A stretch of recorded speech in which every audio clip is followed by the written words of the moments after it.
पुण्यात्मा परमात्मा की लीला दिखाते हैं कि वो परमेश्वर आयु भी बढ़ा देता है। ये देखिएगा ऋग्वेद मंडल नंबर 10, प्रकाशक सार्वदेशी कार्य प्रतिनिधि सभा, महर्षि दान भवन, रामलीला मैदान, नई दिल्ली से प्रकाशित है। मुद्रक के Prince offset printers 1510 Pataudi house Daryaganj नई दिल्ली। देखिएगा ऋग्वेद मंडल नंबर 10 सूक्त 161 161 और मंत्र नंबर 2। यदि रोगी नष्ट जीवन शक्ति वाला हो गया है, यदि अथवा सीमा से परे चला गया है, यदि मृत्यु के समीप पहुंच गया ही है, तो भी उस रोगी को मैं, इन्होंने यो डंगा डाल दिया, मैं वैद, क्योंकि ये नहीं मानते, क्योंकि इन्होंने भगवान को अपाइद सिद्ध कर रखा है दयानंद ने। और दयानंद की सोच के अनुसार इस अनुवादक ने यहाँ इसको ये वैद लिख दिया। ये कोई औषधियाँ की बुक थोड़ी है, ये कोई दवाइयाँ की किताब नहीं, ये तो परमात्मा की महिमा का गुणगान है। कष्ट प्रद रोग के पंजे से छुड़वा लाता हूँ, 100 वर्षों की शरद ऋतुओं अर्थात 100 वर्ष तक जीने के लिए उसको बलयुक्त करता हूँ। और यहाँ ये भूल गया कि है ऋग्वेद मंडल नंबर 9 सूक्त नंबर 80 का और मंत्र नंबर 2। हे परमात्मन, आप उपासकों की आयु के बढ़ाने वाले हैं। आड़ा भूल गया वो वैद लिखना, गलती लगी इस पर, अनुवादक वही है। अब देखना, अब और दिखाते हैं आपको, क्योंकि 2-3 अनुवादकों का हम देखेंगे तो हमारा यकीन होगा, क्योंकि इन जो आर्य समाज के जो प्रवर्तक महर्षि दयानंद थे, उनका सिद्धांत था कि परमात्मा कुछ नहीं कर सकता, वो अपाहिज है। क्या नहीं करता कि जैसे नरसी भक्त की, ये बाद में चैप्टर सुनाऊंगा, पहले ये प्रसंग बाद में सुनाऊंगा, पहले ये देखते हैं। ऋग्वेद भाषा भाष्यम, ये क्या लिखा है इसमें? ऋग्वेद का महर्षि दयानंद सरस्वती ने तो केवल 1 से लेकर ये 6 मंडल का अनुवाद किया है, और उसके बाद श्रीपाद दामोदर सातवलेकर ने मंडल 7 से 10 का किया है। ये कहाँ से छपा? ऋग्वेद भाष्यम महर्षि दयानंद सरस्वती, क्योंकि इसके नाम बिना ये व्यक्य ना था, इसका नाम लिखे बिना ये व्यक्य नहीं था वेद। संपादक है दयानंद अर्पण, प्रकाशक है विश्व मानव उत्थान परिषद, पंजीकृत 46/5 सामुदायिक केंद्र पूर्वी कैलाश नई दिल्ली। इतना ये छपा कहाँ से है? विश्व मानव उत्थान परिषद पंजीकृत। और ये कहाँ से छपा है? मुद्रक है कम्यू डाटा सर्विसेज नई दिल्ली। इतने से अब हम इसके आते हैं ऋग्वेद मंडल नंबर 10 के सूक्त नंबर 161 पर। ये देखिएगा, ये है 10वां मंडल और ये है 161 शतम 161। ये दूसरा मंत्र है, ये नीचे ये दूसरा। यदि, ये संस्कृत है, यदि रोगी की अक्षीण आयु हो गई हो, यदि वह इस लोक से चला गया है, यानी मर गया है, और यदि वह मृत्यु के पास गया हुआ है, चाहे तो मर गया है या मरने वाला है, तो भी उसको मैं मृत्यु देवता नृत्य के पास से लौटा ला सकता हूँ और उसको 100 वर्ष के जीने के लिए बल प्रदान करूँ। स्पष्ट हो गया? यहाँ वैद कित गया फिर वो, इन्होंने तो अज्ञान वर्ण तो मतलब था। अब देखना, ये एक बड़ा वेद है, बड़ी जल्द में वेद वही है ऐसा। और कौन है इसका अनुवादक? प्रकाशक है पंडिता राकेश रानी और प्रधान कार्यालय वेद मंदिर महात्मा वेद भिक्षु सेवाश्रम लेखराम नगर इब्राहिमपुर मुखमेलपुर दिल्ली। दान संस्थान ये महात्मा वेद भिक्षु ने इसका अनुवाद किया है। इन्हीं कार्य समाजी है ये भी।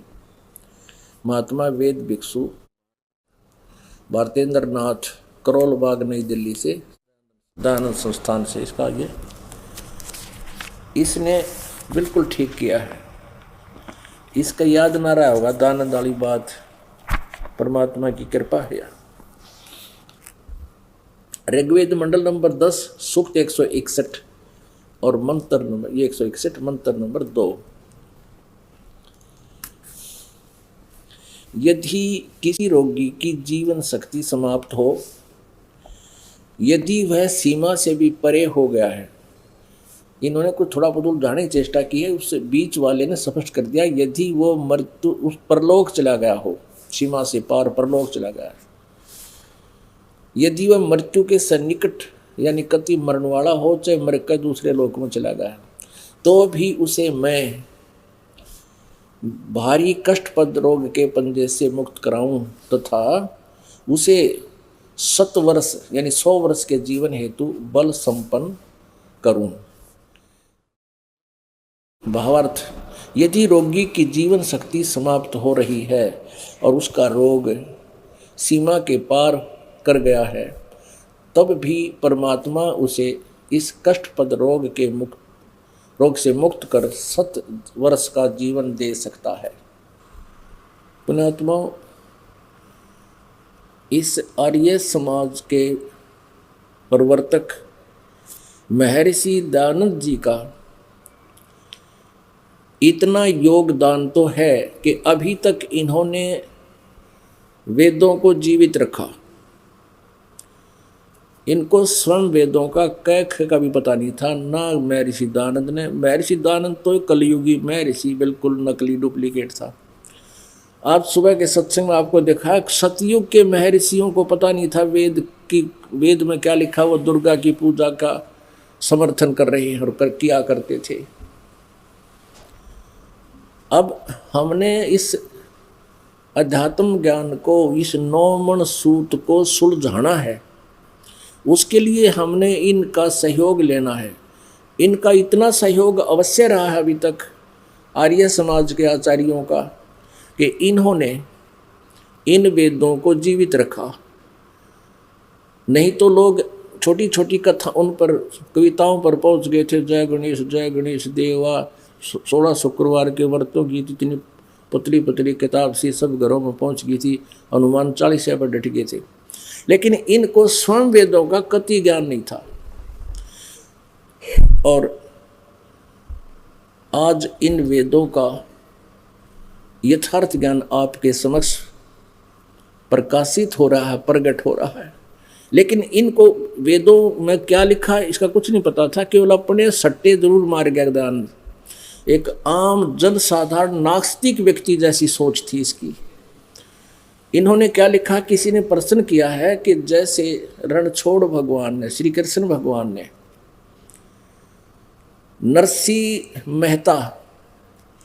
नरसी सेठ की हुंडी कैश कर दी थी। पहले हुंडी कैसी होती थी, एज ए ड्राफ्ट होता था। एक सेठ को किसी नगर में राजा की तरफ से मान्यता प्राप्त होती थी उसके संपत्ति के हिसाब से कि वो इतने रुपए के ड्राफ्ट बना सकता है। उनको हुंडी बोला करते। दूर देश में जाने वाले व्यापारी लोग वो पैसा उसके पास जमा करा जाते थे और जिस नगर में जाते थे उस नगर के सेठ के नाम जो जिसको वहाँ के राजा ने उसको भी नॉमिनेट किया होता था। सबकी लिस्ट सबके पास होती थी, सरकारी तौर पर उनको प्राप्त होती थी। तो उसके नाम वो चिट्ठी लिख देते थे, वो ड्राफ्ट बना देते थे कि आपके इतने पैसे मेरे पास है। उनमें से कुछ अपना कमीशन काटा करते थे जैसे बैंक काटता है। और परमात्मा ने नरसी भक्त की वो हुंडी ले ली थी। अब थोड़ी सी कथा सुनाएंगे इसकी, तब बात समझ में आएगी। अब प्रथम तो ये कंसेप्ट क्लियर हो गया कि परमात्मा ऐसी लीला करता वेद बताते हैं, और वो परमेश्वर ने ही आके की हुई है। पुण्यात्माओं, यहाँ एक प्रसंग और आ जाता है कि जैसे भगवान श्री कृष्ण ने मोरध्वज राजा के पुत्र ताम्रध्वज को भी आरे से चिरवा कर जीवित कर दिया था। तो पुण्यात्माओं, कुछ कहते हैं और संत सब कूप हैं, और कहते जरीता नीर, दादू अगम अपार है वो दरिया सच कबीर। अब जैसे एक कुएं में जल है, वो कुएं का जल सीमित है, वो कुछ ही उपयोगी है, कुछ काम आ सकता है, लेकिन सिंचाई के लिए तो दरिया की जरूरत पड़े है या नहर की आवश्यकता पड़ती है। तो यहाँ कहने का भाव ये है कि अन्य संत, जो संत भी हैं, ऋषि भी हुए हैं, जिन्होंने परमेश्वर की भक्ति करके कुछ अपना संग्रह कर ली थी, बैटरी चार्ज कर ली, फिर अपनी उस बैटरी से वो दूसरों को थोड़ा बहुत राहत दे सकते हैं। अब भगवान श्री कृष्ण ने मोरध्वज के पुत्र ताम्रध्वज को तो जीवित कर दिया आरे से चिरवा के, क्योंकि उसकी आयु शेष थी, और उनका सगा भांजा सुभद्रा पुत्र अभिमन्यु महाभारत के युद्ध में चक्रव्यूह में मारा गया था। श्री कृष्ण रो रहा था, पांचों पांडव रोए थे, उनका कुल नाश हुआ था, और सुभद्रा रोए, श्री कृष्ण रोए। वो नहीं जीवित कर सका। क्यों नहीं कर सका? क्योंकि उसकी आयु शेष नहीं थी। ये भगवान आयु नहीं बढ़ा सकते, केवल वो पूर्ण परमात्मा है जो आयु बढ़ा सकता है, मुर्दे को जीवित कर सकता है और आगे उसको आयु दे सकता है। ये नरसी भक्त कौन थे? ये पिछले जन्म जन्मांतर के परमेश्वर कबीर देव के किसी जन्म, जैसे आप जी हो। अब इस परमात्मा की रजा से पूरे विश्व में ये ज्ञान फैलेगा और करोड़ों की संख्या में परमात्मा के भक्त बनेंगे। लेकिन पार कितने होंगे? और फिर बाकी रह जाएंगे जो सच्ची लगन से नहीं लगेंगे। तो उनकी इतनी भक्ति बन जाएगी, हजारों युगों तक वो ब्रह्मलोक में भी रह सकते हैं, फिर ब्रह्मा विष्णु महेश की पदवी भी पा सकते हैं, इंद्र स्वर्ग का राजा भी बन सकते हैं, पूरी पृथ्वी का राजा भी बन सकते हैं। लेकिन उनकी बैटरी डिस्चार्ज होती रहेगी, वह पूंजी नष्ट होती रहेगी। और जब वो मानव शरीर में होंगे, उनके ऊपर कोई आपत्ति आवेगी, भले ही वो साधना आन उपासना कर रहे होते हैं। अभी तक ये आन उपासना का दाव क्यों लगा रहा है? क्योंकि उन जिनके पुण्य थे पिछले, वो किसी भी देव की साधना करते थे, कोई आपत्ति आती थी, रोते थे, तो वो परमात्मा कबीर देव आकर उन पुण्यात्माओं की मदद करता था, क्योंकि वो उनके बालक रहे हैं कभी किसी जन्म में। और वो भोला नहीं समझता था मैं ये पत्थर पूज रहा हूँ, शायद मुझे इससे लाभ हो गया, इससे ही लाभ हो रहा है। जैसे दास पहले हनुमान पुजारी था, श्री कृष्ण जी का पुजारी था, बाबा श्याम जी की पूजा करे थे, शंकर भगवान की पूजा करे थे, हनुमान जी की पूजा करे थे, और सारे सुख होते चले गए। और हम ये सोचा करते भगवान श्री कृष्ण ने मौज मचा दी। अब पता चला कि तो केवल वर्क डन दे सकते हैं, जैसा जिसने किया वही दे रहे हैं, इसमें कोई परिवर्तन नहीं कर सकते हैं।